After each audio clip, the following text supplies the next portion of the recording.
pulih dari diet yang rusak, yang salah. diet yang salah.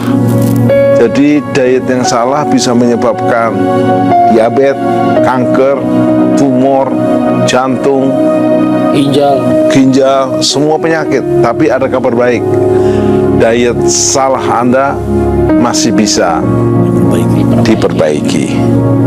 Banyak orang pengen diet dengan instan, Ya.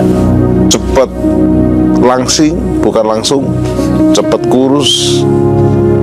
Bahkan mereka mau bayar semahal-mahalnya, tapi ada akibatnya fatal.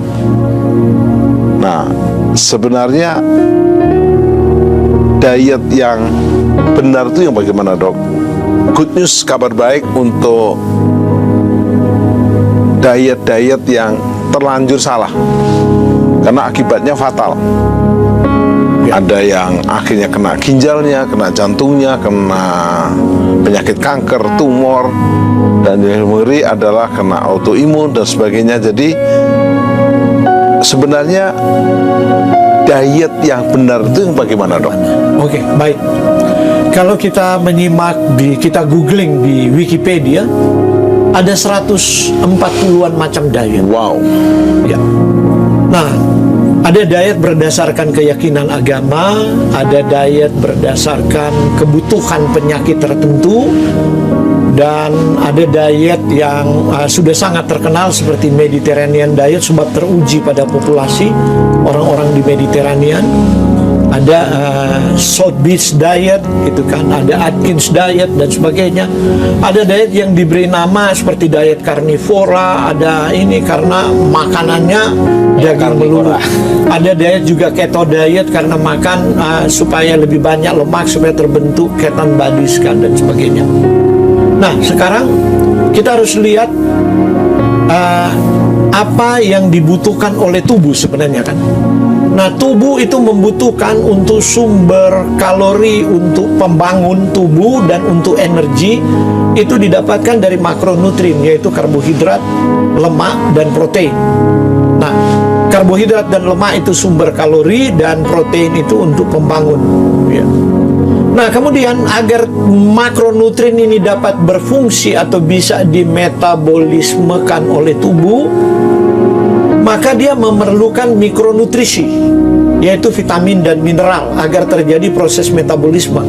Vitamin dan mineral ini akan dipakai untuk sistem enzim, sehingga terjadilah proses pencernaan, kemudian terbentuklah energi di tubuh, singkatnya seperti itu. Nah, zat-zat mikronutrien ini terdapat kebanyakan pada karbohidrat, paling banyak ikutan pada karbohidrat di alam. Pada lemak ada sedikit seperti vitamin larut lemak, vitamin E misalnya ada di sana kan. Ada juga beberapa vitamin A, karotenoid di situ larut pada lemak. Ada juga vitamin K. Nah, tapi di karbohidrat terbesar, baik ada pada buah, pada biji, pada polong-polongan dan sayur-sayuran, itu terdapat mineral dan protein. Nah, sekarang keseimbangan kalori agar supaya tidak kekurangan atau tidak kelebihan kalori. Kalau kekurangan maka berat badan rendah, bisa rentan penyakit. Kalau sakit atau luka sukar sembuh. Kalau kelebihan berat badan, terjadi overweight atau obes, itu berkorelasi dengan penyakit-penyakit degeneratif dini seperti diabetes, kanker, yang penyakit ginjal, penyakit jantung, penyakit liver. Nah, orang gemuk aja udah fatty liver kebanyakan. Nah, sekarang mengatur makronutrien ini penting sekali. Mengatur makronutrien. Nah, sumber energi utama dari tubuh kita adalah kalori dari karbohidrat. Sebab di alam, semua desain di alam itu karbohidrat paling besar. Baru sumber kalori kedua. Jadi kalau kita sederhananya, saya sederhanakan begini. Satu paket karbohidrat itu butuh satu bagian oksigen. Tapi kalau kita pakai untuk mendapatkan energi dari lemak, dia butuh 2 bagian oksigen. Kita makin ngos-ngosan. Tapi kalau kemudian kita tidak dapat karbohidrat kita tidak dapat kalori dari protein dan dapat dari karbohidrat, tubuh akan menggunakan protein sebagai sumber energi. Maka dia perlu 3 bagian oksigen, makin ngos-ngosan.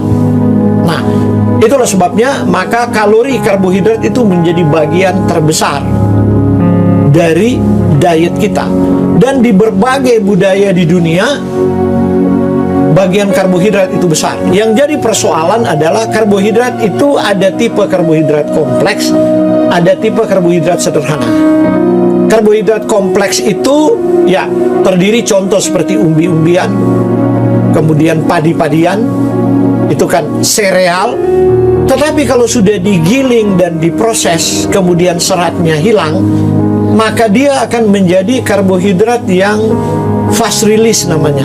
Karena itu karbohidrat akhirnya diberi peringkat. Karbohidrat yang memiliki indeks glikemik tinggi, menengah, atau rendah. Nah, kalau karbohidrat kompleks itu karbohidrat yang mengandung indeks glikemik rendah.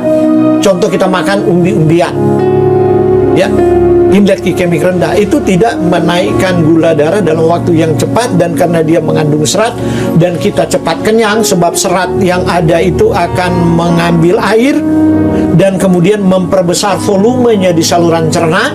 Kemudian saluran cerna akan mendorong lebih cepat dan menimbulkan rasa kenyang, kemudian didorong akhirnya terbentuk feses kan. Sementara kalau kita makan tepung-tepungan kekurangan serat, kita kurang kenyang, tapi kalorinya sudah jadi banyak dan mau ke belakang itu sulit, lebih jarang orang buang air besar. Nah, ini jadi problem.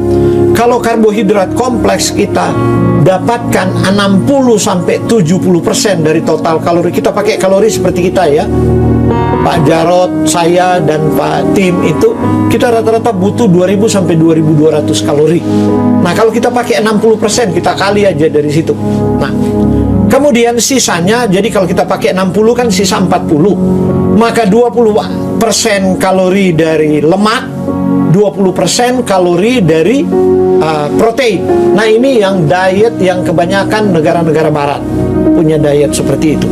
Tapi di negara-negara yang telah diteliti, negara-negara di Asia Pasifik, termasuk di Indonesia, di kebanyakan budaya rata-rata 70% kalori dari karbohidrat kompleks ya, misalnya kalau di pedesaan. Kemudian kalori dari protein itu kira-kira 10% dan 20% kalori dari lemak.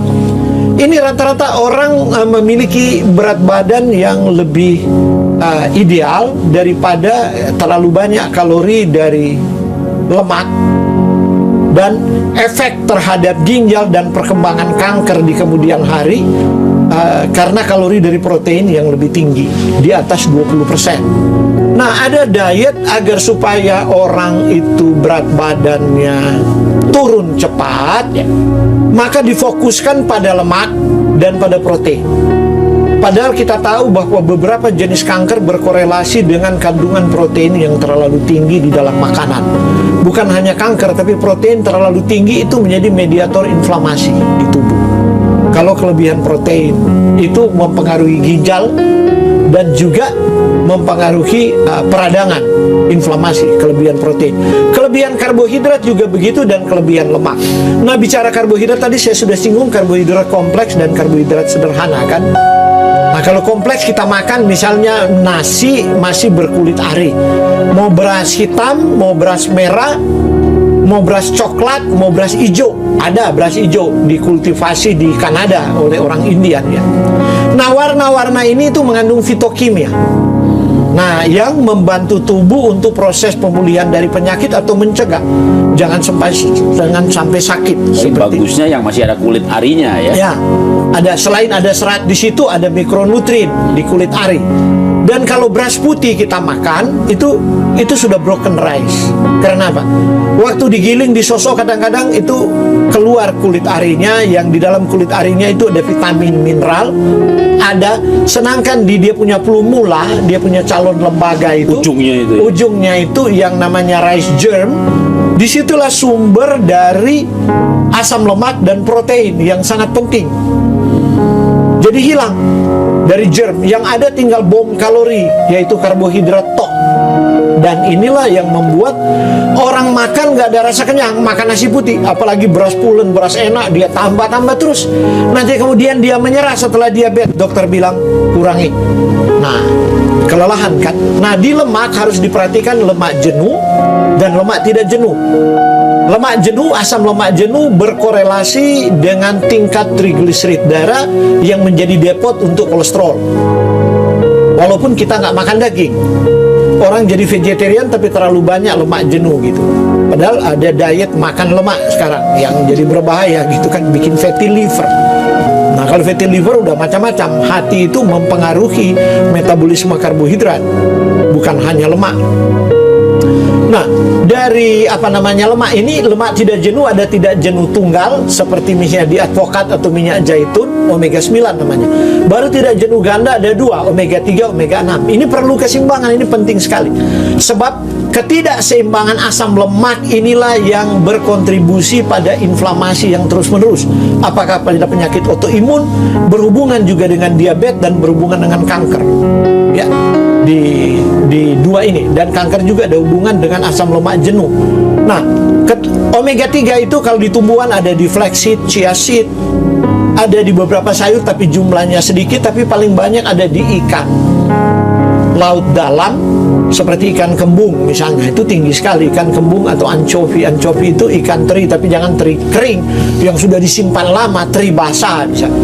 Jangan juga digoreng, omega 3-nya nanti rusak gitu kan. Nah, sedangkan di lemak jenuh, nah persoalan terbesar sekarang dalam riset tentang kanker berkaitan dengan pensinyalan kanker. Kanker jika tidak dapat karbohidrat sebagai sumber energi, dia akan menggunakan lemak. Dan lemak palmitat itu paling banyak di, nggak enak saya mau sebut sebab Indonesia produk. Nah, jadi kita bandingin aja minyak sawit dan minyak kelapa. Minyak kelapa itu lebih baik komposisinya sebab palmitatnya rendah. Kemudian di minyak kelapa ada hampir 40 sampai 47% lah medium chain triglyceride. MCT itu bagus sekali untuk dia tidak disimpan menjadi depot bagi triglyceride. MCT itu yang ada di minyak tapi dibakar menjadi kalori. Sedangkan di minyak sawit ketinggian palmitatnya. Ya. Nah, ini yang jadi problem. Padahal karena kebijakan perdagangan minyak dunia dulu, maka di-ban-lah minyak kelapa di Eropa dan Amerika di tahun 70. Saya masih ingat itu, dan Indonesia menderita dengan kelapa dan kopranya. Maka Indonesia mengganti dengan sawit karena dianggap palm oil lebih baik. Tapi riset akhir-akhir ini menemukan MCT minyak kelapa jadi harganya begitu mahal di luar negeri. Lihat online, VCO sama MCT itu harganya mahal sekali. Kelapa orang udah nggak tanam, sudah habis itu. Padahal jauh tinggal lebih sedikit, baik. padahal jauh lebih baik. Oke, Nah, dokter, yang ini saya potong dulu sebentar ya. Kan tadi untuk kesehatan kita perlu sekali yang namanya makan ini yang imbang. yang imbang. Nah, Benar. diet itu kan kebanyakan memotong salah satu, Iya. sehingga keseimbangannya hilang. Keseimbangannya hilang. Potong habis karbonya, tapi jadi kebanyakan daging, ginjalnya rusak, kankernya muncul. Tapi ada yang bilang begini, saya udah 2 bulan nih nggak kanker gitu kan. Tapi kanker kan sejak membelah error butuh waktu 5 tahun. Iya, Makanya- ada butuh waktu 5 tahun, ada panjang sekali seperti kanker usus. Butuh waktu 20 tahun. Jadi ketika orang dietnya salah, kadang dampaknya munculnya belakangan. Belakangan, benar.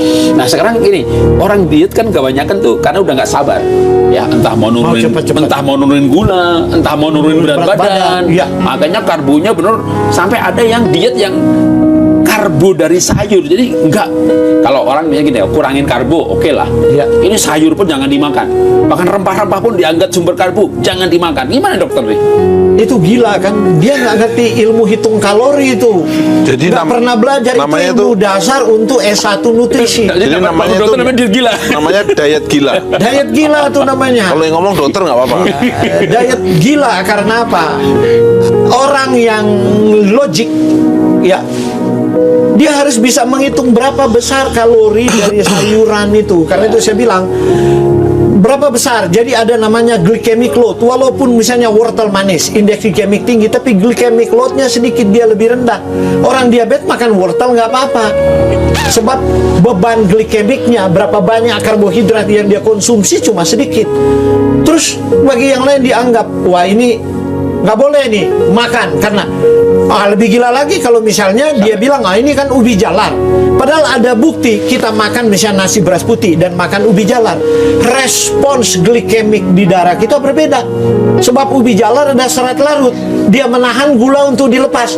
Baru di ubi jalar punya kulit dalam, bukan kulit luar, itu ada fitokimia yang dapat mengendalikan gula darah. Makan ubi kulitnya lagi. Ya, Mesti geragas lagi supaya sehat. makan dengan kulitnya. Iya. Ya, Bisa seperti daunnya. Ini ada yang lebih gila lagi. nih. daunnya, sayurnya. Ada yang lebih gila lagi, dokter. Kalau misalnya jangan makan ya sayur dari wortel, umbi-umbian. Ini yang saya bilang gigit gila.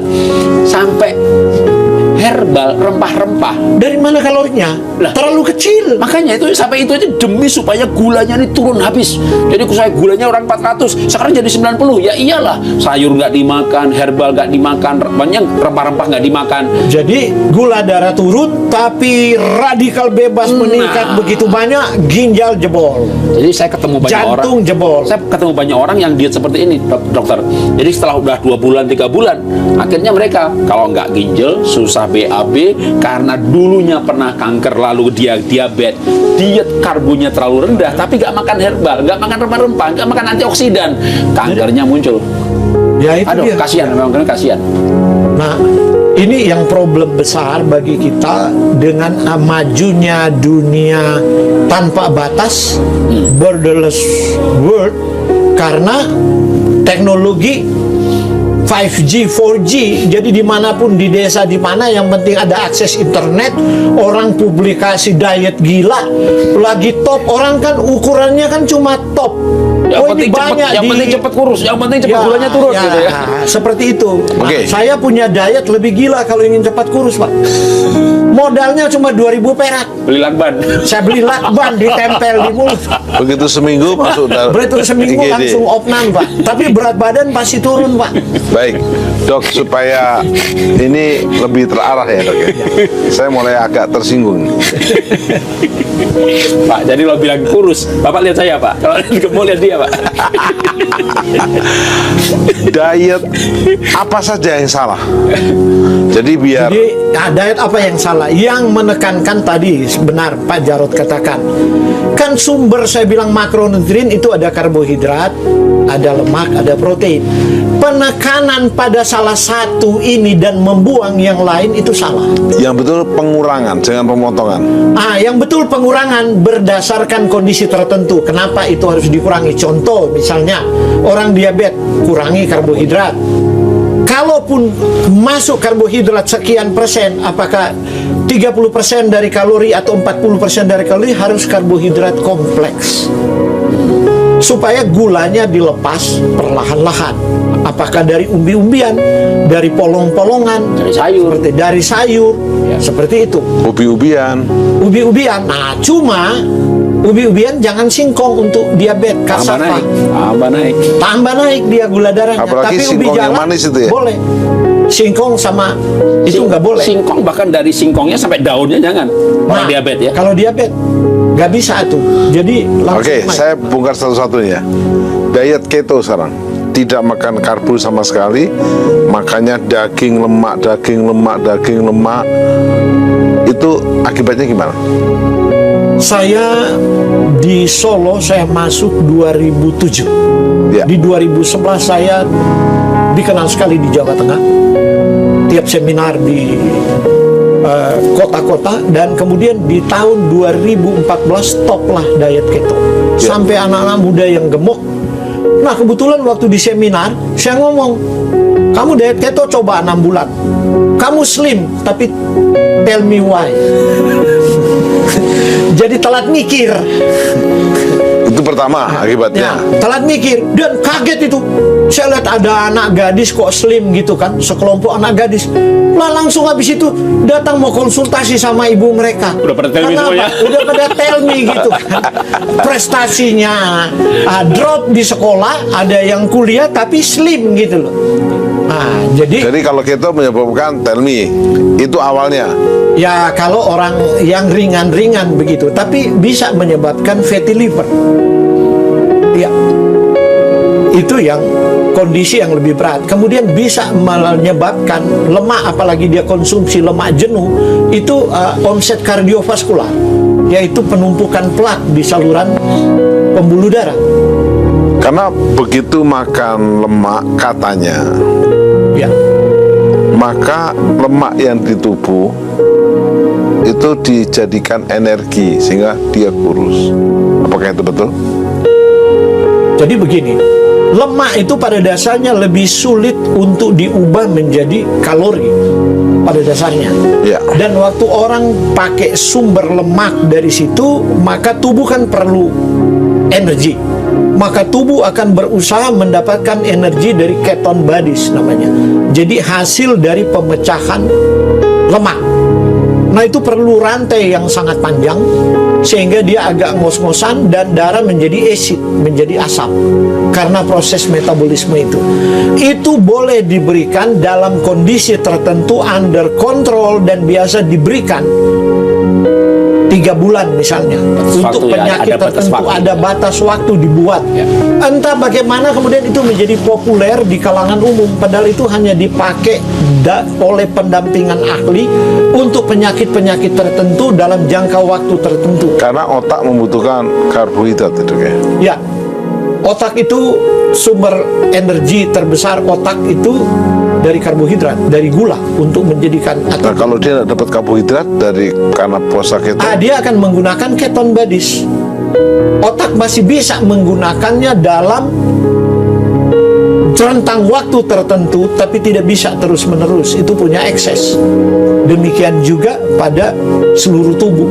Oke, Mas Jarod yang lain, Ya. diet yang salah lain supaya Jadi seimbang. tadi yang saya soroti adalah diet yang sampai melarang demi gula rendah, demi cepat kurus, lalu kayak karbonya sampai 0, bahkan karbo dari herbal, dari bumbu. Ya, bumbu. Lebih parahnya lagi nih, ini ada komunitas nih yang melarang makan bumbu karena mengandung gula. Ya, jadi jangan makan bawang putih, bawang merah, herbal, ini mengandung gula. Terus disarankan mecin. Apa Itu kan- nggak lama lagi kanker meledak? Apa nggak lagi nggak Itu lama gimana, lagi? Dok? Nah, itu dia.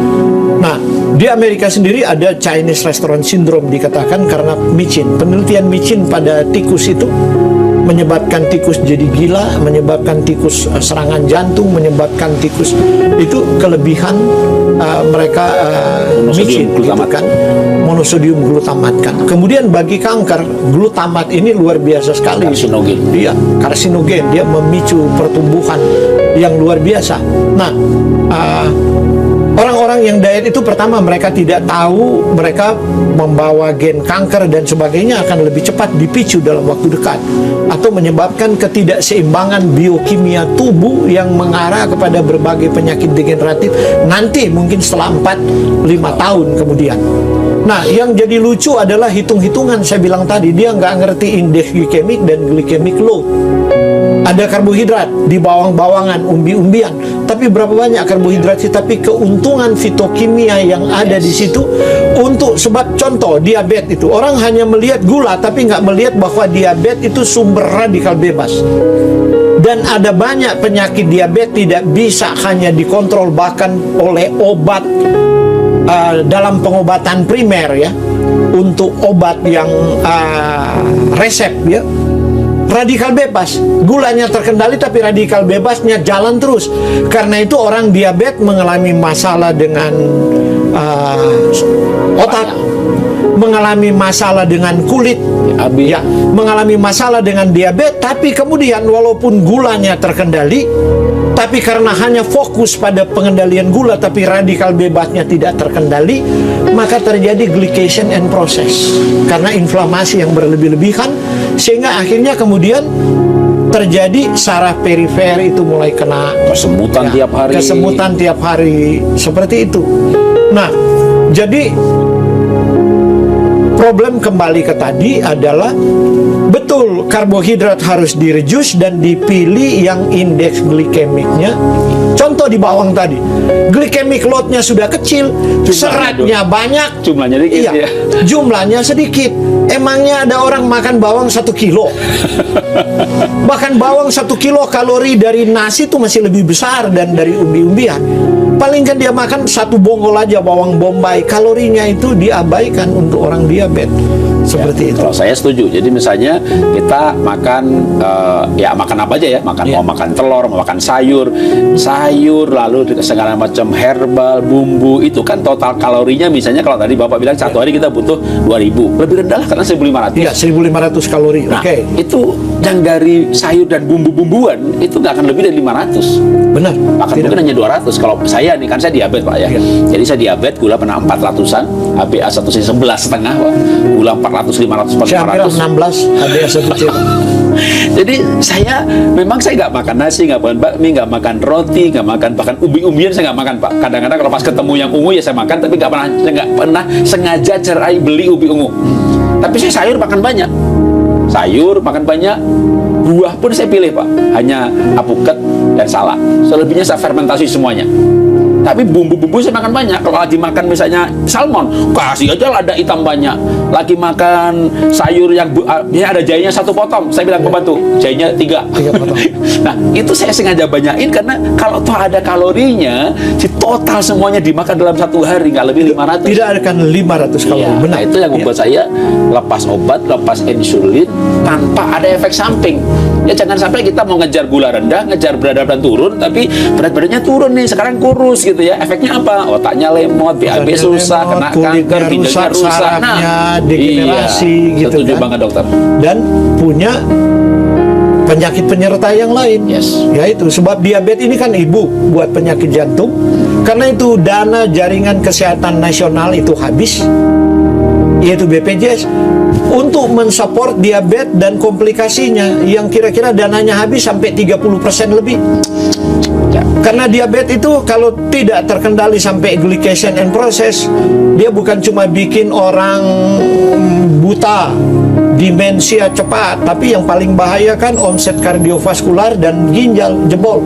Kalau ayah saya meninggal diabetes komplikasi hati yang sangat jarang. Diabetes paling banyak komplikasinya jantung dan ginjal. Seperti itu. Nah, belum lama saya dapat klien, dia dari Sulawesi juga seperti saya. Pas saya adalah seminar di Semarang, kemudian ditelepon istri saya. Mereka mau berangkat ke Jakarta, tahu saya ada di, saya bilang, loh saya di Semarang, tapi kapan pulang? Kenapa? Karena ikut diet yang lagi populer, yang ya tadi makan daging banyak, gula darah turun dalam 3 bulan, tapi kemudian ginjal jebot, prastrok, kemudian ada problem dan harus dibedah karena kelenjar limfanya jadi masalah. Nah, dibawalah ke salah satu rumah sakit. Tekanan darahnya udah 200 lebih, orangnya udah nggak bisa ngomong, dikirim dari Sulawesi langsung ke rumah sakit, diobservasi selama 1 minggu, perbaikannya sedikit. Kemudian istrinya bilang begini, Pak tolong dibantu intervensi nutrisi. Saya bilang oke, Anda bawa kirim ke rumah sakit ini jusnya dan lain-lain dan sebagainya. Oke, kemudian dikirim, akhirnya mulai dia membaik, tingkat kesadaran terkendali, bawa ke apartemen dan kita intervensi selama 3 minggu. Nah, beberapa obat kemudian dikurangin, padahal obat jantungnya udah dipakai 5 macam ya, dengan tekanan darah, kolesterol, dan pokoknya dia ada sekitar 11 macam obat waktu keluar dari rumah sakit. Karena tapi kemudian ginjalnya mulai membaik sebab selama di apartemen tiap minggu balik check up ke rumah sakit dan ini. Nah, sesudah itu terjadi, mereka mau pulang, baru saya tanya, kok nggak kontrol diabetes, nggak kontrol jantung, nggak kontrol lain-lain? Kita biasa kontrol ke dokter. Cuma bapak udah bosan kemudian main-main gadget. Lihat ada diet-diet ini, oh lagi populer, yang like udah ratusan ribu dan lain-lain kan. Nah, akhirnya ikut diet itu dan akhirnya jebol. Baik, dokter kan punya pengalaman karena dokter waktu muda sempat diabetes. Sempat diabetes sehingga dokter akhirnya sempat diet keras dan akhirnya kena ke yang lain. Gimana, Dok? Jadi saya diet bukan karena diet diabetes kemudian kena yang lain. Jadi dia memang kena bersamaan gitu kan. Nah, jadi hampir bersamaan lah waktunya. Nah, waktu saya kena diabetes, kemudian ya saya seperti Pak Jarod, tapi saya masih makan nasi tapi mulai ganti dengan beras merah. Dulu belum ada beras hitam. Kemudian umbi-umbian saya ganti talas, di Manado disebut BT itu. Kan seratnya tinggi, kemudian makan nggak bisa banyak karena banyak kalsiumnya berkapur gitu kan. Jadi itu, dan kentang cuma 2 biji kentang. Kadang-kadang talas 1 potong, kemudian kacang panjangnya banyak, buncisnya banyak, togenya banyak. Jadi sehari itu wortel dan seperti itu makan. Sampai anak saya nangis karena saya ngajar dia makan ayam goreng. Sekarang saya nggak bisa makan, dia taruh di piring, saya nggak mau makan semua. Kemudian saya makan, ini orang Manado jadi seperti orang Jawa, makan tempe tahu saya kukus. Saya hanya dapat waktu itu satu riset di Amerika bahwa kedelai, isoflavon pada kedelai itu mempengaruhi kolesterol. Waktu itu memang kolesterol saya tinggi gitu kan. Saya tidak mau diabetes saya berdampak seperti ayah saya. Kemudian memang ada herbal-herbal yang saya minum, herbal-herbal racikan ya untuk diabetes. Nah, kemudian ya makan pagi tuh sayur banyak ya, yaitu bubur Manado itu tinutuan kan. Ada umbian, ada labu kuning. Saya kasih banyak-banyak labu kuning dengan kulitnya hanya kering, lapisan lilinnya. Kemudian dengan kulitnya seperti itu. Nah, kenyang dengan itu kan, sayur dengan itu. Nah, kemudian makan sayur tadi, kentang kadang-kadang hanya 2, ubi jalar sepotong kecil dan terkendali. Nah, setelah saya studi baru saya tahu bahwa problem dengan orang diabetes adalah resistensi insulin. Jadi gula berhenti di plasma, dia insulin masih cukup. Insulin masih bawa gula untuk masuk ke otot rangka. Tapi dia tidak bisa masuk ke otot karena salurannya itu tidak terbuka, jadi terkunci. Nah, yang mengunci itu dia punya transportasi transmembran itu rusak karena terlalu banyak trans fat. Saya terlalu banyak makan margarine. Jangan usah sebut merek, saya hobi roti, ngoles margarine, dan itu merusak itu membran lipoprotein karena trans fat. Itu jahat sekali itu bagi kardiovaskular dan diabetes. Baru kemudian karena itu Amerika meratifikasi undang-undang trans fat. Lebih dulu kan penelitian di Kerala, di Finlandia, dan mereka berhasil. Kemudian Finlandia, Denmark itu melarang trans fat. Amerika nanti tahun 2006, dan Indonesia kalau nggak salah sudah ada kesepakatan tahun depan. Yes. Trans fat dilarang. Berarti kita melihat kemajuan yang ada, kesadaran di negeri ini dan dunia industri juga itu. Bagi orang awam terang apa? Trans fat itu apa? Bagi orang awam. Margarine. Pengganti butter. Butter dari lemak sapi, margarine dibuat dari lemak tumbuhan. Dan kita numis sayur, saya numis kangkung enak sekali kalau pakai itu, bikin nasi goreng pakai margarine, oles di roti. Nah, itulah diabetes autoimun saya. Aduh, pokoknya. Nah, margarine ini lebih jahat dari lemak babi, dari lard. Itu margarine. Kalau dulu orang buang lemak babi untuk ganti margarine, cari pengganti yang jahat. Butter yang reduce kolesterol masih lebih sehat dari margarine, gitu kan. Tapi saya sarankan pakai seimbang lah, butter ditambah dengan minyak misalnya MCT atau minyak zaitun, agar supaya tidak mengubah rasa tapi menjadi lebih sehat. Nah, kembali ke tadi, jadi penggunaan lemak-lemak yang tidak sehat ini, yang kemudian itu dia nggak bisa masuk gula. Ada namanya protein GLUT4 namanya, dia membentuk saluran.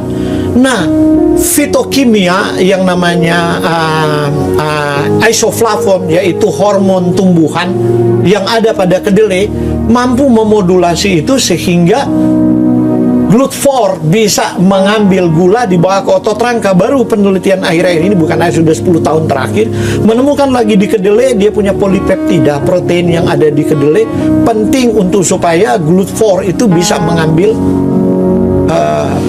kalori. Lebih sehat kedelainya adalah Jadi, dikukus bukan digoreng. Ya, asal kedelai bukan digoreng. Maka saya mau kasih tips sederhana.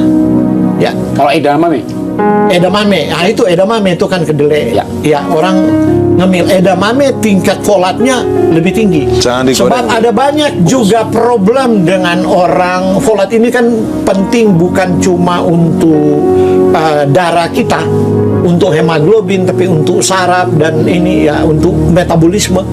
Penting, ada banyak fungsi dari folat. Nah, ada yang secara genomik memang dia tidak bisa mengambil folat dari makanan kan. Nah, akan tahu itu kalau tuh tes nutrigenomik namanya. Tes gen yang berkaitan dengan makanan. Nah, kembali ke makanan tadi, saya kasih tips sederhana untuk orang diabetes. Ada makanan merakyat yang sederhana. Sayur asem misalnya. Atau jangan deso.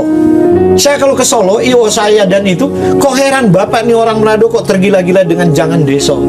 Terus saya bilang, jangan heboh-heboh. Dulu saya nggak mau, saya seminar kesehatan, beritahu saya punya penyakit. Karena dulu orang, cara berpikir, dia sendiri sakit, mau ngajar hidup sehat gitu. Sekarang kan orang udah terbuka wawasan. Justru mereka belajar dari orang sehat yang bisa survive. Dari orang sakit yang bisa survive gitu.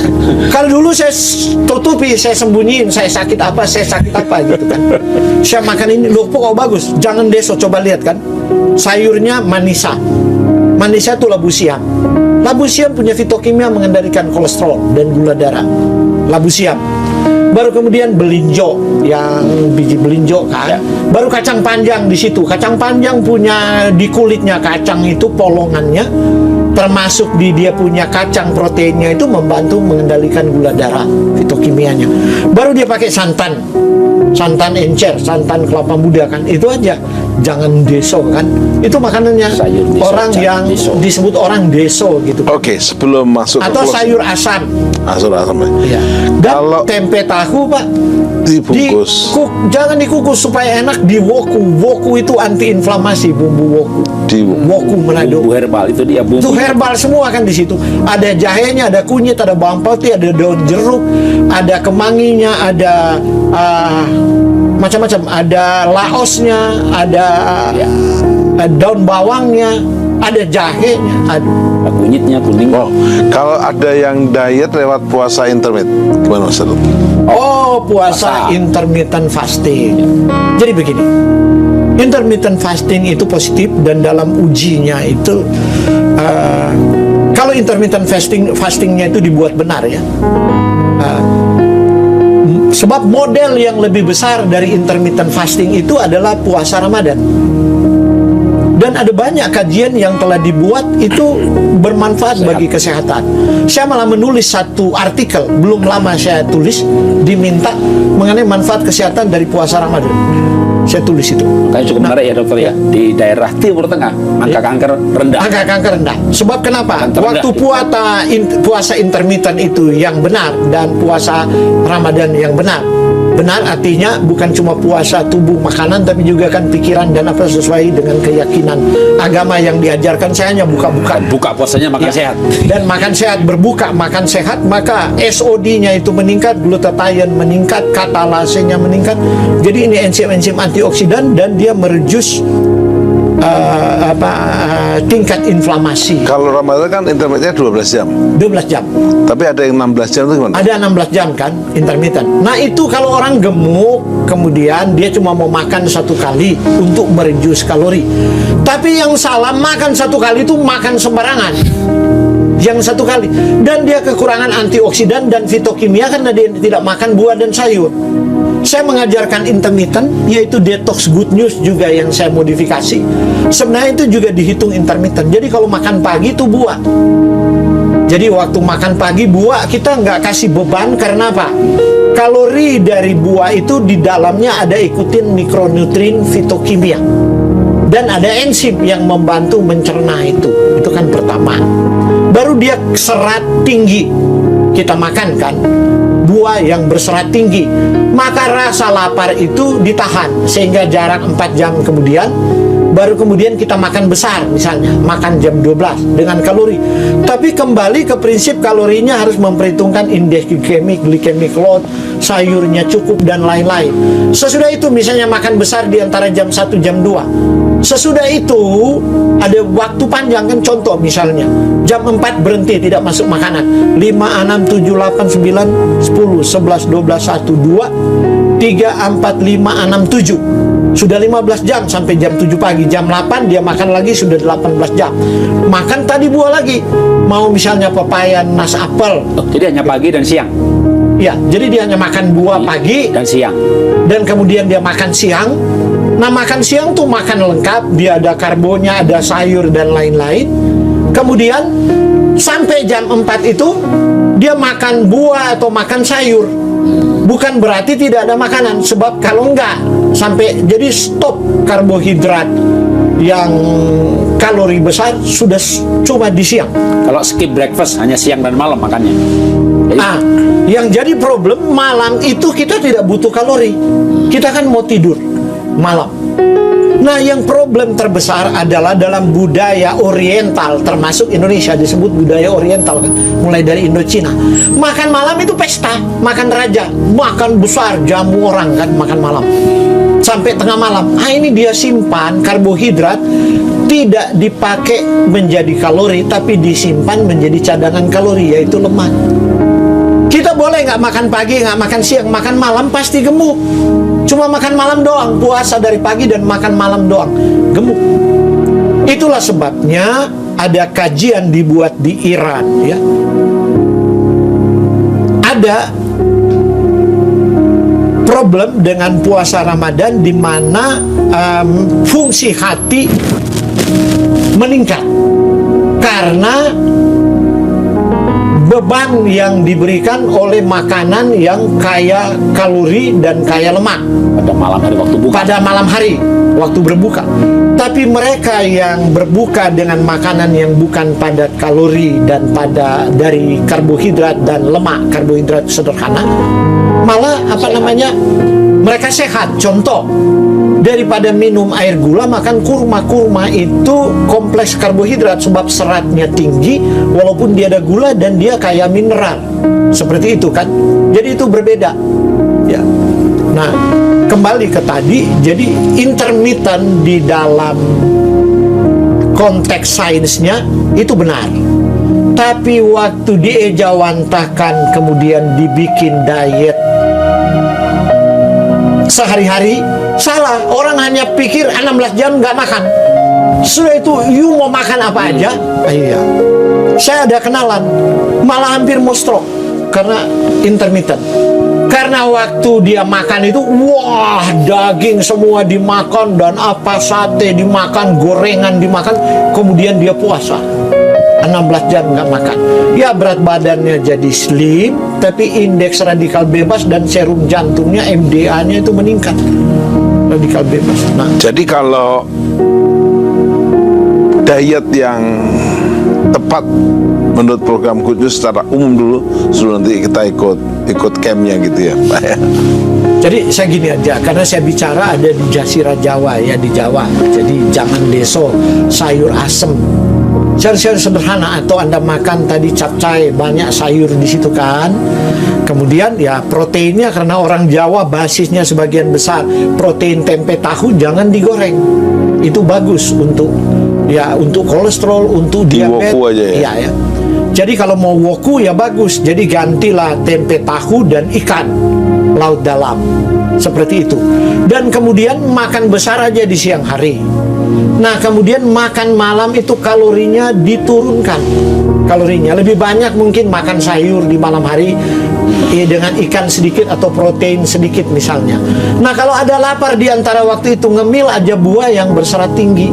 Makan buah berserat tinggi. Contohnya? Seperti itu. Ya, buah serat tinggi banyak tadi. Ya kalau durian kalorinya besar itu, serat tinggi. Salah. Apel, alpukat, makan lebih banyak. Apalagi yang buah-buah Indonesia serat tinggi. Sebenarnya papaya beberapa potong kalau masih mengkal. Pisang kalau pisang tinggi, kepok, ya. Pisang kepok yang kepok mengkal. Sebab kalau kepok jadi begini. Pisang itu, contoh pisang ada kalau pisang Goroho itu, ya pisang Manado nggak ada di daerah lain. Sebab pisang paling nggak enak itu Pak, tawar nggak ada rasa manisnya. Tapi itu sehat. Tapi itu paling sehat karena resistant starch. Resistant starch ini penting sekali untuk menahan gula itu. Jadi itu banyak sekali ada di pisang situ. Nah pisang yang lain punya resistant starch, tapi waktu dia berubah menjadi masak, resistant starchnya diubah menjadi gula. Pisangnya itu diapakan? Rebus saja? Direbus saja, tapi jangan kuliner ke Manado Pak. Pisang Goroho digoreng sekarang. Ya, jadi lemaknya jadi kebanyakan, radikal bebasnya karena suhu menggoreng, akrilamide yang terbentuk menjadi. Memang lebih nikmat digoreng ya? Ya Pak? Lebih nikmat digoreng? Ya memang lebih nikmat digoreng Pak. Jadi sejak dari Taman Eden yang nikmat-nikmat bahaya. Sejak. Jadi begini Pak. Nah, karena disebut-sebut tadi Taman Eden dan digoreng enak. Tuhan tidak pernah membuat minyak. Yang Tuhan buat tanaman yang punya minyak. Contoh kelapa punya minyak terbesar. Tapi Tuhan tidak buat merayap. Ini God's purpose. Tuhan gantung di pohon tinggi. Untuk mendapatkan itu di zaman kuno susah sekali Pak, harus naik seperti kerak. Kemudian waktu dijatuhkan kelapa kering, anak sama istri mau makan bagaimana Pak kelapa kering? Mau ngupasnya pakai batu tajam berapa jam, tapi yang jatuh kelapa muda. Kelapa muda jatuh langsung pecah, airnya manis. Daging kelapanya belum banyak berlemak, protein tinggi, mikronutriennya tinggi, lemaknya pun MCT-nya banyak. Jadi sehat. Jadi kelapa muda sehat? Oh sehat Boleh sekali diminum? kelapa muda. Daging-dagingnya. Sak daging-dagingnya, bukan cuma air. Bukan seberang kelapa muda, harus kelapa muda hijau. Mau hijau, mau merah. Nah, kelapa kenapa dikatakan berkhasiat kelapa muda hijau? Coba potong kelapa, dia warna ungu nggak? Iya. Nah itu dia punya fitokimia yang di itu. Nah itu yang bilang kelapa obat kan karena fitokimianya. Tapi fitokimianya itu menjadi lebih aktif kalau kelapanya dibakar dulu, baru kemudian dimakan. Ada kelapa bakar ya. Bakar dengan sabut-sabutnya Pak. Bakar dengan api atas bawah. Lempar aja di lubang rumput Pak. Dibakar. Kelapa mudanya dibakar? Iya, lebih sehat. beli kelapa muda, bakar dulu. Lebih sehat. Lempar aja ke lubang. Sekarang banyak Pak konter-konter kelapa bakar Pak. Iya. Warung-warung kelapa bakar. Dia orang bakar rumput, lempar aja di situ. Dia berapi-api di belakang, nanti kemudian di pedang baku sabutnya kan yang kebakar, tempurungnya nggak akan Kak. Jadi dia udah sudah aktif, dia punya zat-zat di dalam fitokimia. Minimal seminggu sekali lah Pak ya. Nah, dan ada lebih bagus lagi, bikin smoothies dari kelapa dan kalori dari karbohidrat di reduce.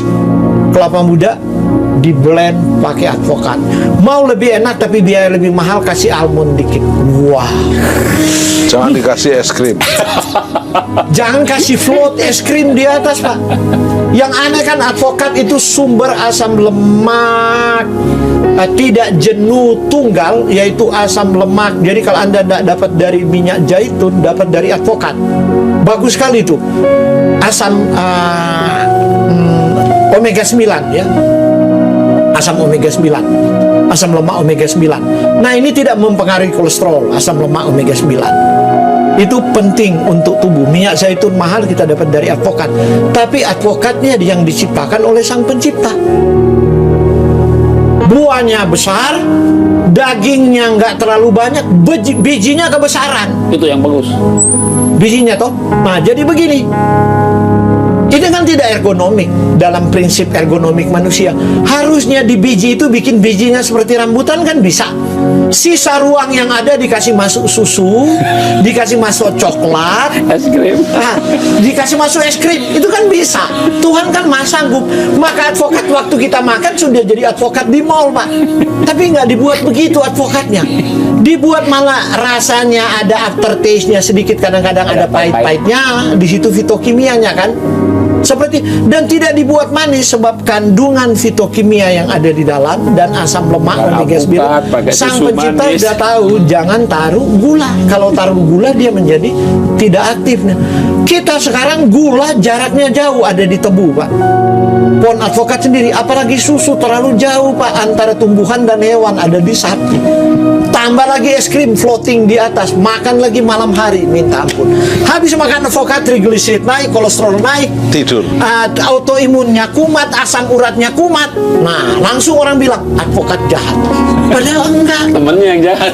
Ini advokat yang bukan dibuat dari sononya. Nah, itu dia. Ini betul-betul ilmu Taman Eden nih. Tapi saya pernah ada temen kan sering bikin event, seminar itu kan. Saya rekomendasi, panggil tuh Ibu Elizabeth Subrata, panggil tuh Pak Wawarun tuh. Ini teman saya bilang, jangan kenapa, ganggu selera makan. Padahal itu pola yang bisa diciptakan. Tapi ada orang yang suka makan advokat itu, ibu-ibu lagi gemuk, terus mau ngotot-ngotot mau ikut program saya.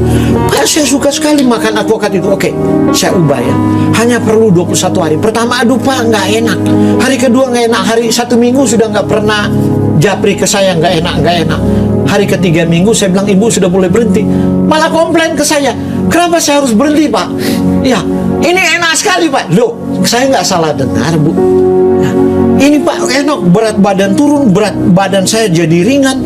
Dulu kalau saya makan advokat yang ada es krim float itu, kok saya rasa agak berat, habis itu ngantuk. Sekarang rasa ringan, energi ada aja, padahal berat badan turun.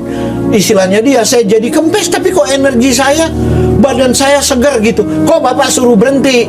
Saya bilang, ibu kan komplain saya sampai 1 minggu, sekarang saya harus komplain ibu harus berhenti gitu. Loh Pak, ini saya bilang enggak, saya cuma bercanda.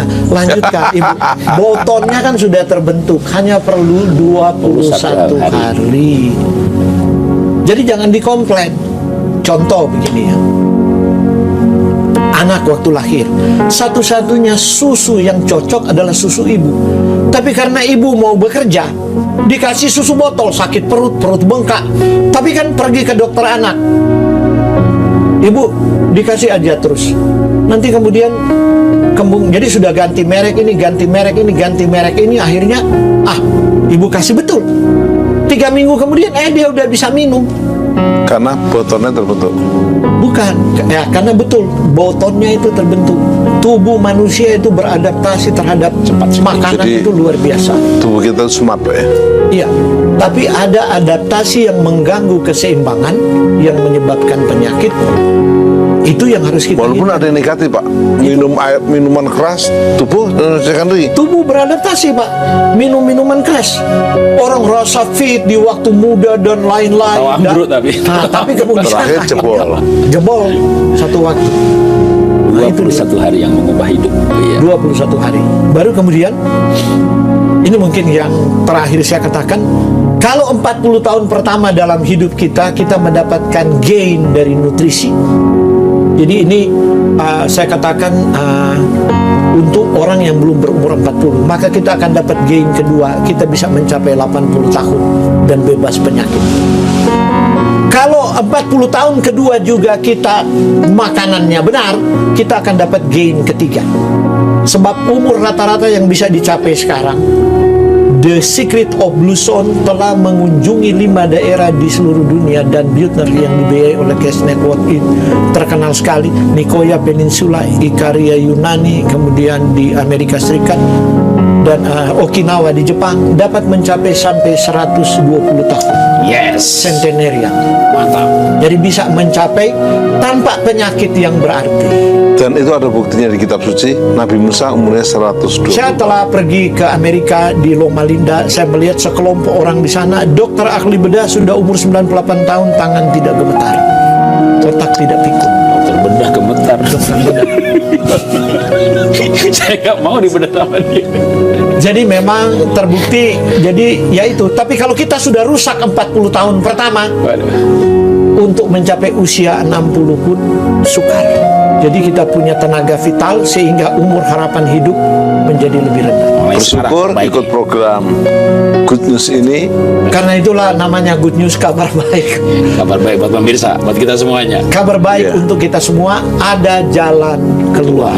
Karena powerful, waktu ternyata sudah habis. Hebat kan?